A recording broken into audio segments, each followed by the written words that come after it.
Haji Nasrullah. Kemudian yang saya cintai, yang saya muliakan, Haji Mukmin, Haji Muammar, beserta seluruh para alim ulama, para habaib, para kiai, para asatid yang lain, para tokoh masyarakat, para aparat pemerintah, wabil khusus hadirin hadirat, bapak-bapak, ibu-ibu, khususnya para pemuda-pemudi umat baginda Nabi besar Muhammad yang selalu dimuliakan oleh Allah Subhanahu wa taala. Saudara-saudara, sebelumnya saya mohon maaf karena terlambat. Jam 2:30 karena malam hari ini saya ada 8 tempat. Ini tempat yang terakhir. Tetapi subhanallah, saya terkejut, saya terkesan melihat bahwa saya jamaah dari jam 8 masih bertahan hingga saat ini. Allahu Akbar.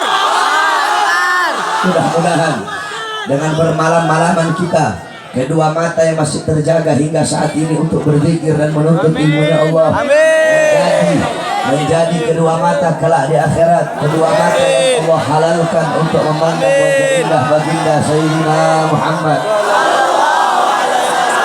Saudara-saudara, sedikit saja ingin saya sampaikan. Pada malam hari yang mulia ini, kita duduk di ini majelis untuk mengenang satu peristiwa yang mulia, satu peristiwa yang agung, satu kejadian yang luar biasa, yaitu perjumpaan seorang hamba dengan Tuhannya, perjumpaan seorang kekasih dengan kekasihnya, yaitu perjumpaan Nabi Muhammad dengan Azizul Wahhab bila hijab, perjumpaan Nabi dengan Allah tanpa ada setitik pun penghalang yang kita kenal dengan kejadian Isra wal Mi'raj. Saudara-saudara, para ulama, para aslafun saleh, banyak sekali dari beliau-beliau yang mengarang kitab yang menjelaskan tentang Isra Mi'raj. Ada kitab As-Siraj Al-Wahhaj fi Haqa'iqil Mi'raj, karangan Al-Imam Abu Ishaq Muhammad ibn Ibrahim An-Nu'mani Asy-Syafi'i. Ada kitab Al-Mi'raj, karangan Al-Imam Kusyairi. Ada kitab Ar-Risalah fil Mi'raj, karangan Al-Imam Abu Hasan Ali bin Muhammad Al-Lakhmi. Ada kitab Ayatul Kubra fi Syarah Qissatul Isra, karangan Al-Imam As-Suyuti. Ada kitab Al-Ayah Az-Zahimah Al-Bahirah fil Mi'raj Sayyidi Ahli Dunya wal Akhirah, karangan Al-Imam Al-Hafidh Syamsuddin Muhammad ibn Yusuf Asy-Syami Ad-Dimashqi. Satu lagi kitab beliau Al-Ayah Al-Bayyinat fil Mi'raj Sayyidi Ahli Ardi was Samawat. Kemudian ada kitab An-Nur Al-Wahhaj fi Qissah Isra wal Mi'raj, karangan Al-Imam Ali Zainal Abidin bin Muhammad Al-Hadi Al-Barzanzi. Kemudian ada kitab, kemudian disyarahkan oleh cucu beliau, diberi nama Tajul Ibtihaj ala Nuril Wahhaj, karangan Al-Imam Ja'far bin Ismail Al-Barzanzi. Kemudian ada kitab Qissatul Mi'raj, karangan As-Sayyid Utsman Syata. Kemudian ada kitab Daw'us Siraj fi Fadli Rajab wa Qissah Al-Mi'raj, karangan Al-Imam As-Sayyid Muhammad Amin Al-Kurdi. Kemudian ada kitab Qissatul Mi'raj, karangan Al-Imam Najmuddin Al-Ghaiti. Nah, di daerah Banten khususnya, di setiap pesantren-pesantren salaf yang mengkaji kitab kuning, pasti dari mulai awal bulan Rajab sampai akhir Rajab pasti ngaji pasaran mengkhatamkan kitab Qissatul Mi'raj Al-Imam Najmuddin Al-Ghaiti. Betul? Di sini banyak santri ini pasti tahu semua. Kalau bukan kitab Qissatul Mi'raj, pasti khasiahnya, khasiah Ad-Dardir ala Qissatul Mi'raj, karangan dari Imam Ahmad Abil Barkat Ad-Dardir. Kemudian ada kitab Minhajus Syami, Mukhtasar Mi'rajus Syami, karangan Syekh Yusuf bin Ismail An-Nabhani. Kemudian ada kitab Nailul Muna wal Ghaya As-Sa'ul bi Qissah Mi'raj Nabiyil Mustafa Ar-Rasul, karangan Al-Imam Muhammad bin Ja'far Al-Kattani. Kemudian ada kitab Al-Mi'raj An-Nabawiyah, karangan Asy-Syaikh Hasan Asy-Syati. Kemudian kitab Hulal Ad-Dibaj Al-Matruzah fi Qissah Isra wal Mi'raj, karangan Al-Imam Ahmad bin Muhammad Ar-Rahwani At-Tatwali. Kemudian ada lagi kitab Al-Isra wal Mi'raj Mu'jizatul Kubra li Sayyidil Anbiya, karangan Asy-Syaikh Nafi Al-Jauhari. Kemudian kitab Yawaqit Taj Al-Wahhaj fi Qissah Isra wal Mi'raj, karangan Al-Imam Muhammad bin Muhammad Al-Baqir Al-Kattani. Kemudian kitab Afdhalul Manhaj fi Isbat Isra wal Mi'raj, karangan Asy-Syaikh Abdullah Mustafa Al-Maraghi. Kemudian kitab Al-Anwar Al-Bahiyah fil Mi'raj Khairil Bariyah, karangan Abuya Al-Imam As-Sayyid Al-Habib Muhammad bin Alwi Al-Maliki Al-Hasani Al-Maki, dan masih banyak lagi kitab-kitab yang menjelaskan tentang Isra Mi'raj. Pada kesempatan yang mulia ini sedikit saya jelaskan kejadian Isra Mi'raj yang bersumber dari kitab-kitab yang saya sebutkan tadi. Kenapa? Kalau kita menjelaskan Isra Mi'raj dengan pemikiran kita sendiri, berarti kita merasa lebih pintar dari ulama-ulama terdahulu. Sedangkan dijelaskan, man arada taqadduma fa'alaihi bi kutubil mutaqaddimin, faman arada ta'akhkhura fa'alaihi bi kutubil mutaakhirin. Barang siapa yang ingin maju, yang ingin terdepan dalam segala urusan dunia, urusan agama, kamu pengen sukses, kamu pengen maju, kamu pengen berada paling depan, hendaklah berpegang teguh kepada kitab-kitab salaf, kepada kitab-kitab ulama-ulama terdahulu. Saudara-saudara, Allah Subhanahu wa taala mengabadikan kejadian Isra Mi'raj di dalam Al-Qur'an, yaitu ayat yang sering kita dengar, subhanalladzi asra bi 'abdihi lailan minal masjidil haram ilal masjidil aqsa. Allah memulai dengan kalimat tasbih, yaitu subhana. Para ulama berkata subhana itu punya 3 makna. Perhatikan, yang pertama bermakna ta'ajjub, maknanya kekaguman, makna yang dimana ketika Allah menceritakan kejadian yang luar biasa, pasti Allah mulai dengan kalimat subhana. Setiap hal-hal yang luar biasa pasti Allah mulai dengan kalimat subhana. Itu yang pertama. Yang kedua bermakna tanzih, yakni tanzihullah min kulli su'in, al-bara'ah lillah min kulli naqsin, melepaskan Allah dari segala kekurangan, mensucikan Allah dari segala keburukan. Kenapa? Isra Mi'raj kejadian yang tidak masuk akal. Bagaimana mungkin perjalanan yang harusnya dilalui selama berbulan-bulan, perjalanan itu dilalui hanya sebagian malam? Akal tidak bisa menerima. Nah, untuk menghilangkan keraguan-raguan dalam hati kita, makanya Allah pakai kalimat subhana. Allah ingin menunjukkan bahwasanya tidak ada yang mustahil bagi Allah Subhanahu wa taala. Itu yang pertama. Subhanalladzi asra bi 'abdihi, maha suci zat yang telah memperjalankan hambanya. Al-Imam Fakhruddin Ar-Razi dalam kitab tafsirnya Qauluhu bi 'abdihi bil jasadi war ruh, Al-Imam Fakhruddin Ar-Razi mengatakan al-'abd, hamba, dalam ayat tersebut adalah hamba yang utuh, yaitu dengan jasad dan juga ruh. Sebab ada sebagian ulama berpendapat Rasulullah Isra Mi'raj itu fil manam, dalam mimpi, yakni cuma ruhnya saja. Itu berdasarkan hadis yang diriwayatkan Sayyidatuna Aisyah radhiyallahu anha. Tetapi pendapat yang paling muktamad, pendapat yang paling kuat, Nabi Muhammad Isra Mi'raj dengan jasad dan juga ruh. Subhanalladzi asra bi 'abdihi lailan. Lailan isim nakirah ditandai dengan tanwin. Kalau isim ma'rifat ditandai dengan alif lam. Al-lail, kalau al-lail maknanya apa? Satu malam penuh. Kenapa di situ lailan? Para ulama berkata di situ pakai nakirah bimakna taklil fi muddatil isra. Maknanya adalah pengurangan, maknanya adalah penyedikitan daripada waktu malam. Jadi Nabi Isra Mi'raj bukan satu malam penuh, hanya sebagian daripada waktu malam. Minal masjidil haram ilal masjidil aqsa, dari masjidil haram ke masjidil aqsa. Saudara-saudara, datang Jibril, dibelah dada Rasulullah SAW, membawa cawan yang terbuat dari emas yang berisi air daripada telaga Al-Kautsar, diambil hati Nabi, dibersihkan dan dicuci. Cuma banyak ulama-ulama sekarang, penceramah-penceramah, ketika mereka berdiri di mimbar-mimbar Isra Mi'raj menjelaskan tentang pembelahan dada Nabi, congornya suka ngomong begini, dikeluarkan hati Nabi, dibersihkan, dibuang kotoran-kotorannya, disucikan dari kotoran-kotoran. Kalau ada Ustadz Kiai ngomong begitu, Ustadz Kiai goblok itu, saudara-saudara. Kamu tahu, dibersihkan hatinya Nabi bukan berarti sebelumnya hati Nabi kotor. Disucikan hati Nabi bukan berarti sebelumnya hati Nabi tidak suci. Yakni tajdid, memperbaharui. Kamu punya wudhu, udah suci kamu, terus kamu wudhu lagi. Nah, seperti itulah pembersihan hati Nabi Muhammad, untuk membersihkan sesuatu yang bersih, untuk mensucikan sesuatu yang suci. Saudara-saudara, jangankan hati Nabi, terlalu jauh berbicara tentang hati Nabi. Dalam kitab Imam Suyuti, dalam kitab Asy-Syifa juga dijelaskan oleh Imam Qatiyah bahwasanya darahnya Nabi suci, air kencingnya Nabi suci, kotorannya Nabi suci, apalagi hati baginda Nabi besar Muhammad sallallahu alaihi wasallam. Ketika perang Uhud, Malik ibn Sinan pernah pipinya Nabi keluar darah. Ketika pipi Nabi keluar darah, dikecup oleh Malik ibn Sinan. Kata Rasulullah, muntahkan, tetap ditelan oleh Malik ibn Sinan. Akhirnya apa kata Rasulullah? Kalau kalian pengen lihat penghuni surga, lihat Malik ibn Sinan, diminum darah Rasulullah. Abdullah bin Zubair, ketika Nabi habis hijamah, ketika Nabi habis bekam, darah hanya Nabi kasih. Abdullah bin Zubair, buang ini darah di tempat yang tidak dilihat oleh orang. Dibawa oleh Abdullah bin Zubair, dia lihat gak ada orang, dia minum darah Nabi Muhammad. Habis dia minum, dia datang, ya Rasulullah, sudah aku buang.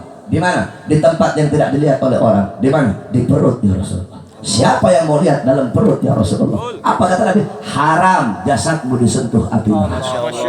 Ummu Aiman, Ummu Aiman, Nabi pernah buang air kecil. Ketika Nabi buang air kecil, beliau letakkan air seninya beliau, air kencing beliau di satu wadah. Beliau taruh, beliau tertidur, beliau bangun, beliau bilang, Ummu Aiman, buang isi daripada wadah tersebut. Wadah yang mana ya Rasulullah? Yang itu sudah aku minum ya Rasulullah. Rasulullah tersenyum. Kata para perawi hadis, sampai-sampai saking lebar senyumannya Nabi, sampai-sampai kelihatan gigi gerahnya Nabi. Kata Nabi, kenapa kau minum, hai Ummu Aiman? Itu air kencingku. Apa kata Ummu Aiman? Demi Allah, aku tidak pernah merasakan air yang lebih segar dari ini ya Rasulullah. Aku tidak pernah merasakan air yang lebih segar dari ini ya Rasulullah. Air kencing Nabi suci. Emang air kencing Jokowi? Hah?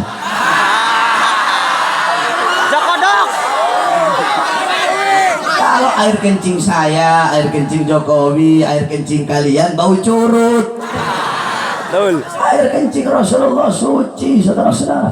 Nah, kalau air kencing darah kotorannya saja suci, apalagi hati baginda Nabi besar Muhammad sallallahu alaihi wasallam. Saudara-saudara, intisari Isra Mi'raj, Nabi diundang oleh Allah untuk apa? Untuk menerima satu perintah yang mulia, satu perintah yang agung, satu perintah yang penting. Ketika Allah memerintahkan perintah-perintah yang lain, cukup melalui Quran. Allah perintahkan puasa, cukup melalui Quran. Allah perintahkan zakat, cukup melalui Quran. Allah perintahkan jihad, cukup melalui Quran.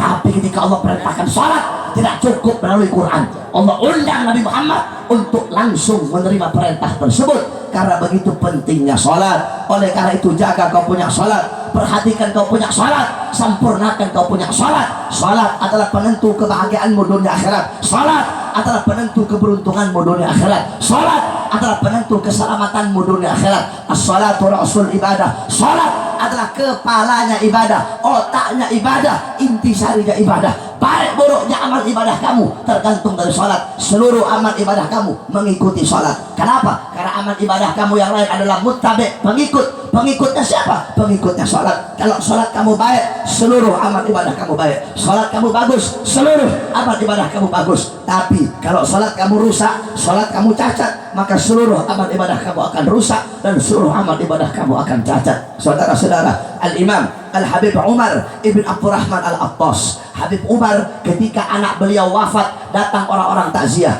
Ketika orang-orang takziah, apa kata beliau? Sungguh bagi kalian musibah agama adalah musibah yang enteng. Tahukah kalian, bagiku, kata Habib Umar, terlambat sholat jamaah lebih musibah daripada kematian anakku hari ini. Kenapa? Kematian anakku musibah dunia, sedangkan terlambat sholat adalah musibah agama. Itu terlambat. Maka bagaimana kalau kita meninggalkan sholat 5 waktu dengan sengaja? Oleh karena itu, kita orang-orang zaman sekarang mendahulukan dunia, harta, pangkat, jabatan, tahta, kekuasaan. Sholat kita belakangi, akhirat kita belakangi, syariat kita belakangi. Yang kita dahulukan dunia. Betul apa kata Nabi? Apa kata Rasulullah? Idza azzamat ummatid dunya nuzi'at minha haibatal Islam. Kalau umatku lebih mengagungkan dunia, lebih mengutamakan dunia, mengedepankan harta, pangkat, jabatan, tahta, kekuasaan, salat di belakangi, syariat di belakangi, akhirat di belakangi, apa kata Nabi? Allah cabut kehebatan Islam, Allah cabut kewibawaan Islam, sehingga walaupun kita umat Islam banyak, tetapi kita bagaikan buih di lautan. Oleh karena itu, saudara-saudara, ayo kita umat Islam harus bersatu. Bersatu dengan apa? Salat yang akan mempersatukan kita umat Islam. Fa'tasimu bihablillahi jami'a wa la tafarraqu. Bersatulah engkau semua pada jalan Allah, pada tali Allah, di bawah bendera Allah. Jangan engkau bercerai-berai. Inna ya'dallah ma'al jamaah. Pertolongan Allah berada dalam persatuan. Pertolongan Allah berada ketika umat Islam bersatu. Wahai umat Islam, ketika kita umat Islam bersatu, ketika kita umat Islam Indonesia merapatkan barisan, demi Allah tidak ada satupun kekuatan yang bisa mengalahkan Islam. Katanya siap bersatu, siap merapatkan barisan, siap taat komando ulama. Kalau ulama bilang lawan apa jangan? Ulama bilang perang apa jangan? Ulama bilang perang apa jangan? Jikalau ulama telah menyerukan perang, jikalau ulama telah menyerukan persatuan, jikalau ulama telah menyerukan perlawanan, maka darah akan kami tumpahkan, nyawa akan kami berkorban. Saudara-saudara, 1 tahun yang lalu kita umat Islam disatukan dengan Al-Quran, betul? Ketika Ahok menistakan Al-Quran, ketika Ahok melecehkan Al-Quran, umat Islam seluruhnya dari ujung barat sampai ujung timur, dari semua umat Islam yang paling banyak dari Banten, semua putih Jakarta. Allahu Akbar.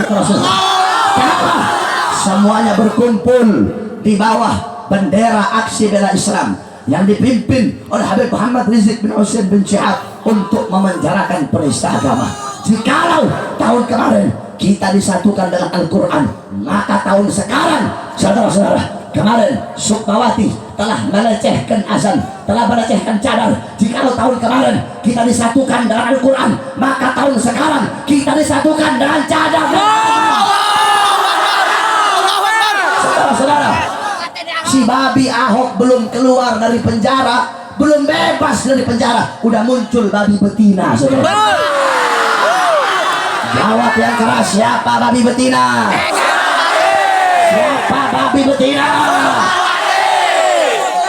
Busuk. Yang giginya begini, yang giginya Busuk. Busuk. Busuk. Banteng. itu gigi apa biji nangka itu? Busuk. Aku tidak tahu syariat Islam. Yang aku tahu sari konde lebih indah dari cadar. Aku tidak tahu syariat Islam. Yang aku tahu kidung lebih indah dari lantunan azan. Kurang ajar tidak? Kurang ajar tidak? Biadab tidak? Bajingan tidak? Bangsat tidak? Lawan apa biarkan? Lawan apa biarkan? Jawab jangan? Jawab apa jangan? Hai Sukmawati biadab, hai Sukmawati kurang ajar. Jaga kau punya mulut. Kau bilang kau tidak tahu syariat Islam. Kalau kau tidak tahu syariat Islam, lebih baik kau diam daripada berpuisi melecehkan syariat Islam. Allahu Akbar. Wahai Sukmawati, engkau mengaku sebagai ibu Indonesia, tapi engkau tidak kenal dengan syariat Islam. Apakah engkau tidak kenal dengan ibu yang melahirkan Indonesiamu? Siapa ibu yang melahirkan Indonesia?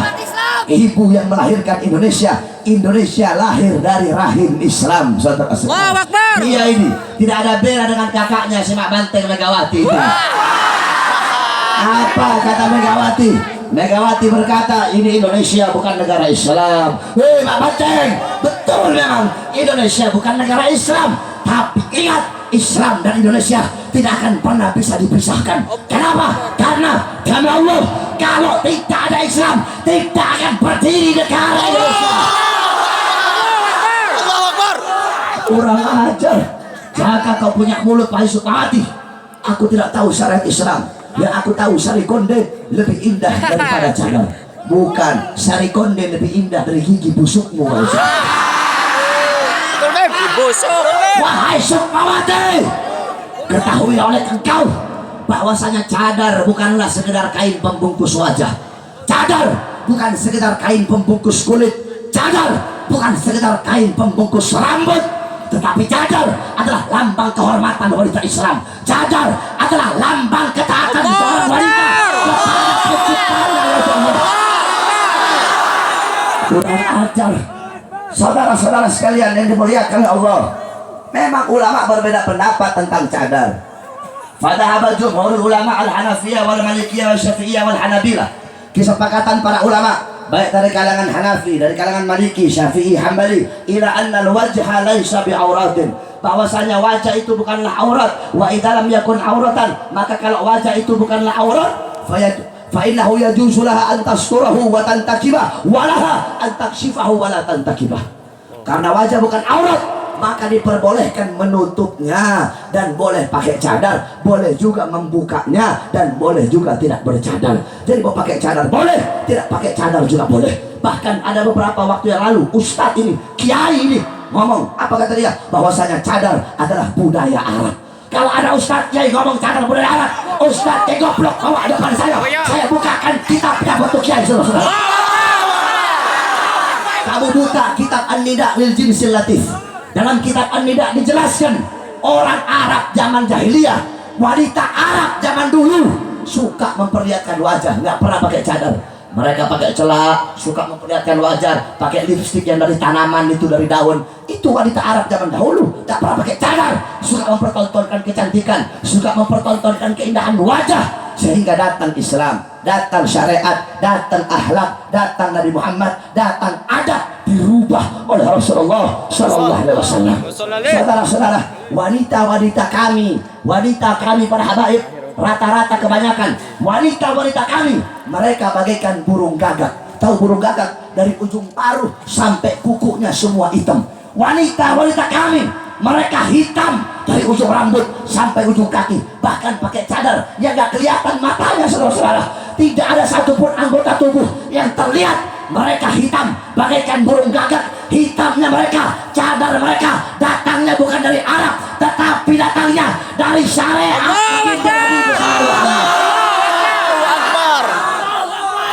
Orang-orang munafik berkata, biarkan saja itu orang yang pakai rok mini, biarkan saja yang pakai tank top yang kelihatan teteknya itu, biarkan, itu kan kebebasan mereka. Oh, jadi kalau kelihatan tetek, kelihatan ketek pakai rok mini itu bebas ya. Terus perempuan pakai cadar gak bebas, perempuan pakai hijab gak bebas, perempuan pakai cadar masuk universitas dilarang, gak boleh. Kami para santri menjawab, jikalau orang-orang munafik berkata bahwasanya kebebasan perempuan buka aurat itu adalah kebebasan mereka, maka kami para santri, kami jawab, jikalau wanita-wanita yang buka aurat itu adalah kebebasan mereka di dalam berbuat maksiat, maka wanita-wanita kami yang bercadar itu adalah kebebasan mereka di dalam berbuat maksiat. Karena itu wahai para wanita-wanita bercadar, jangan kau pernah malu dengan kau punya cadar. Tetap pakai kau punya cadar, walaupun kau dihina, walaupun kau dinista, walaupun kau diasingkan, walaupun kau diremehkan. Perempuan pakai cadar dibilang ninja, saudara-saudara. Oh, ninja itu. Kalau perempuan pakai cadar dibilang ninja, besok-besok kalau ada perempuan pakai rok mini, panggil mereka Tarzan. Perempuan pakai rok mini berarti apa? Perempuan pakai rok mini berarti apa? Perempuan pakai cadar dibilang nggak gaul kamu, nggak modern, nggak fashion. Saudara-saudara, jikalau rok mini, jikalau semakin terbuka, jikalau telanjang yang dijadikan ukuran modern atau tidak, berarti manusia zaman purba lebih modern dari kita. Betul? Manusia zaman purba telanjang, binatang lebih modern dari kita. Betul? Binatang telanjang, betul?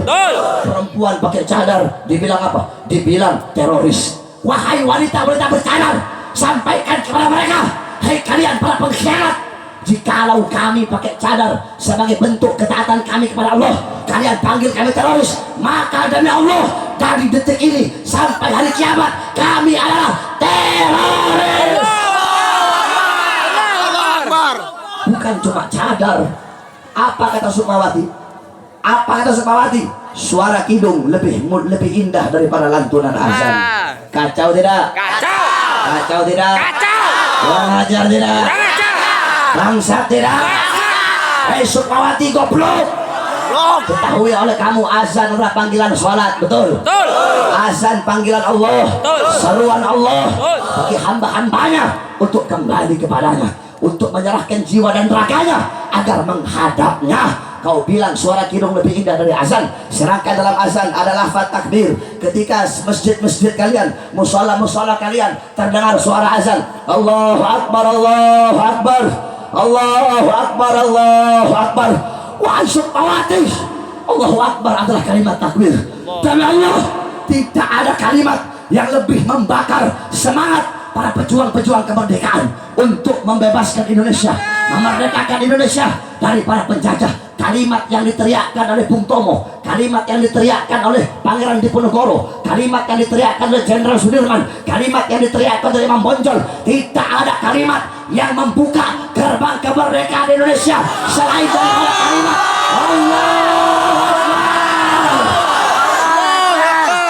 Kalimat Allahu Akbar yang membuka gerbang kemerdekaan Indonesia. Betul?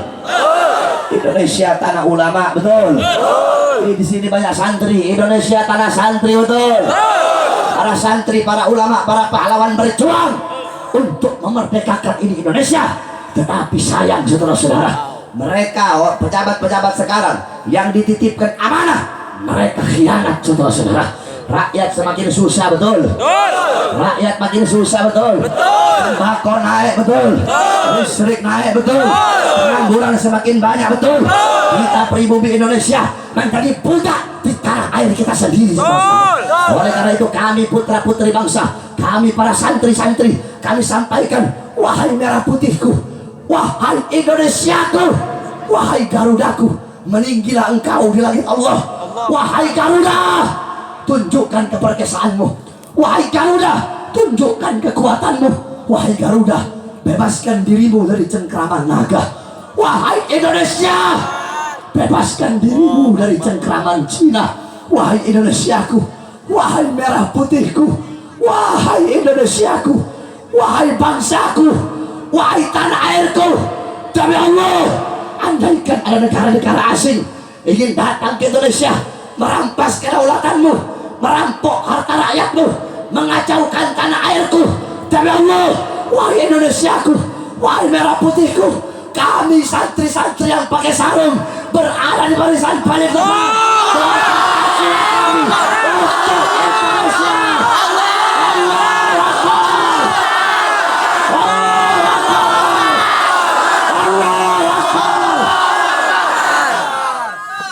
Oleh karenanya kami umat Islam, kami minta kepada kepolisian agar segera menangkap dan memenjarakan Sukmawati. Betul? Oh, dia udah minta maaf, walaupun udah minta maaf. Hak memaafkan bukan ada kepada kita. Betul. Al-Imam Qadiyat dalam kitabnya menjelaskan, hak memaafkan istihza bidin, penghinaan terhadap agama, hak memaafkan bukan ada kepada kita. Kalau agama yang dihina, syariat yang dihina, hak memaafkan ada kepada Allah. Bukan umat Islam, bukan kita. Kecuali kalau pribadi kita yang dihina, kita punya hak memaafkan. Tapi ini azan, tapi ini syariat, maka Allah yang memiliki hak untuk memaafkan. Dan kalau hanya dengan sekedar minta maaf, terus dibebaskan, terus nggak dipenjara, terus dibiarkan, besok akan lahir ribuan Sukmawati penghina agama yang baru. Oleh karena itu polisi harus bertindak adil, betul? Tajam di atas, tajam di bawah, betul? Sukmawati waktu ngelaporin Habib Rizik kasus Pancasila, apa kata polisi? Kata Mabes Polri, siap, segera kami tindak lanjuti. Giliran kemarin kita laporkan Sukmawati, apa kata polisi? Depankan musyawarah. Saya tanya, adil tidak? Adil tidak? Adil tidak? Tangkap Sukmawati, betul? Penjarakan Sukmawati, betul? Mumpung umat Islam belum geram, betul? Kalau sampai Sukmawati si penista agama tidak ditangkap, tidak dipenjara, atau bahkan dibiarkan, atau bahkan dilindungi, demi Allah, umat Islam se-Indonesia akan putihkan Jakarta. Kita hukum dia dengan cara. Saya tanya sama orang Banten, kalau cara kita menghukum di penjara atau kita matikan? Penjara atau mati? Penjara atau mati? Penista agama pantas dari penjara atau mati? Kalau polisi nggak mau lihat Sukmawati mati, segera tangkap dan penjarakan dia dan berikan hukuman sekeras-kerasnya. Betul? Kita umat Islam ini ikan nakhl, kita umat Islam bagaikan lebah. Umat Islam bagaikan lebah, bagaikan tawon. Tidak akalat thayyibah. Itu lebah kalau makan dia makan sesuatu yang baik. Tidak wadu'at thayyibah. Itu lebah kalau mengeluarkan sesuatu yang baik. Wa idza waqa'at ala, dan apabila itu lebah, apabila dia hinggap di atas dahan pohon, ala udis syajarah, apabila dia hinggap di atas pohon, dia hinggap di atas dahan pohon, itu dahan tidak patah. Jadi lebah tawon mengeluarkan sesuatu yang baik, makan masuk sesuatu yang baik, kemana-mana bawa sesuatu yang baik. Seperti itulah kita umat Islam, betul? Kita datang bawa kedamaian, betul? Agama lembut, betul? Agama sopan, betul? Agama santun, betul? Agama akhlak, betul? Agama adab, betul? Kemana-mana bawa akhlak, betul? Kemana-mana bawa adab, betul? Tetapi ingat, lebah jangan diganggu. Kalau kamu ganggu itu lebah, kamu colek itu lebah, sampai ke liang lahat kamu dicari oleh lebah tersebut, betul? Begitu juga kita umat Islam, kita damai, lembut, sentosa, aman, tentram. Tapi jangan coba-coba engkau ganggu syariat kami. Jangan coba-coba nistakan Al-Quran kami, nistakan azan kami. Kalau engkau nistakan Al-Quran kami, nistakan azan kami, kalian hina cadar kami, kalian hinakan ulama kami. Demi Allah, kami umat Islam siap terjun ke medan perang sampai sejak kalah. Katanya orang Banten siap terjun medan perang. Siap terjun medan perang. Allahu Akbar. Orang Banten berani-berani, betul? Kalau ada orang Banten penakut, diragukan kebantenannya. Saya tanya, orang Banten siap kehilangan nyawa? Siap berdarah? Siap cari mati? Siap lawan penista agama? Siap lawan penghina agama? Sampaikan kepada mereka, kami orang-orang Banten, kami para pejuang-pejuang, kami dilahirkan untuk mati. Kami dilahirkan untuk menumpahkan darah. Kami dilahirkan untuk cari mati. Kami dilahirkan untuk menyerahkan nyawa. Kami dilahirkan untuk menjaga agama. Kami dilahirkan untuk mengeluarkan darah. Kami dilahirkan untuk menjaga Al-Quran. Selama kami masih berdiri tegak di tanah Indonesia, maka selama itu juga kami anak-anak bangsa, kami para pemuda-pemudi Islam, tidak akan kami biarkan pengkhianat bangsa, tidak akan kami biarkan penista agama untuk tumbuh subur di tanah Indonesia. Allahu Akbar. Allahu Akbar. Allahu Akbar. Habib kenapa hina-hina Sukmawati? Sukmawati itu anaknya Soekarno. Habib kenapa nistakan Sukmawati? Habib kenapa lecehkan Sukmawati? Habib kenapa permalukan Sukmawati? Saudara-saudara, demi Allah, saya Bahar bin Smith akan saya hina, akan saya nista, akan saya caci, akan saya maki, akan saya lawan siapapun yang menghina dan melawan Islam. Oleh karena saya tanya, siap bela Allah? Siap bela Allah? Siap bela Islam? Siap bela Quran? Andaikan ada yang melindungi Sukmawati, terus dilindungi pakai senjata, lawan apa biarkan? Pakai senjata, lawan. Pakai senjata. Senjata. Gas air mata. Gas air mata. Kamu kebal gas air mata kamu. Gas air mata. Para kuda, para kuda. Water cannon. Tank. Ribuan. Siap mati. Siap berdarah. Siap kehilangan nyawa. Allahu Akbar. Allahu Akbar. Allahu Akbar. Hidup Islam. Hidup Islam. Hidup ulama. Hidup santri. Hidup santri. Hidup Indonesia. Indonesia merdeka. Merdeka. Merdeka. Allahu Akbar. Yang terakhir, sebelum saya tutup, saudara-saudara, saya ini sedang bangun pondok pesantren. Saya bikin pondok pesantren nggak pakai proposal. Saya bikin pondok pesantren haram jada terima bantuan dari pemerintah, saudara sekalian. Haram jada terima bantuan dari pejabat, saya haramkan. Bukan berarti salah. Kalau ada pondok terima bantuan salah, enggak salah. Cuma khusus buat pondok saya haramkan. Oleh karena saya harapkan kepada seluruh hadirin masyarakat Banten Serang yang hadir pada malam hari ini untuk mengeluarkan hartanya di jalan Allah untuk pembangunan pondok pesantren saya. Saya tanya, siap keluarkan harta? Siap keluarkan harta? Habib, saya susah Habib, saya miskin. Sedekah nggak harus nunggu kaya. Kamu tahu? Saya cerita sama kamu, ada namanya Habib Abdul Wali terus kaya raya. Setiap datang tamu itu dihitung anak tangga yang dinaiki. Kalau tamunya naik 5 anak tangga, beliau potong 5 ekor kambing. Satu waktu datang tamu dihitung, oh 3 anak tangga, dipotongkan 3 ekor kambing. Ini tamu kagum luar biasa ini Habib, dermawan. Setiap tamu yang datang dihitung anak tangga. Kalau tamunya naik 3 anak tangga, dipotong 3 ekor kambing. Kata Habib Abdullah apa? Saya tidak dermawan, ada yang lebih dermawan dari saya, ada yang lebih kaya dari saya. Siapa? Saya punya adik namanya Husain. Ini orang penasaran, kalau kakaknya aja kayak begini, bagaimana adik yang lebih kaya? Dan datangin rumahnya Habib Husain, ternyata rumahnya gubuk. Begitu datang ke dalam, cuma disediain kopi setengah sama roti kering setengah. Tidak, orang katanya dermawan kaya raya, tapi kok disediain kopi setengah, roti kering setengah. Oh, ini pemanasan mungkin. Ditunggu-tunggu gak keluar, udah cuma itu aja. Akhirnya beliau pulang lagi ke Habib Abdullah, ini tamu tadi. Jadi tamu bilang, wah Habib kerjain saya. Kata Habib, adiknya Habib lebih kaya, lebih dermawan, tapi saya kok cuma dikasih roti kering setengah sama kopi setengah. Apa jawab Habib Abdullah? Saya punya ratusan ribu ekor kambing, saya cuma potongkan 3 ekor untuk kamu. Adik saya, harta yang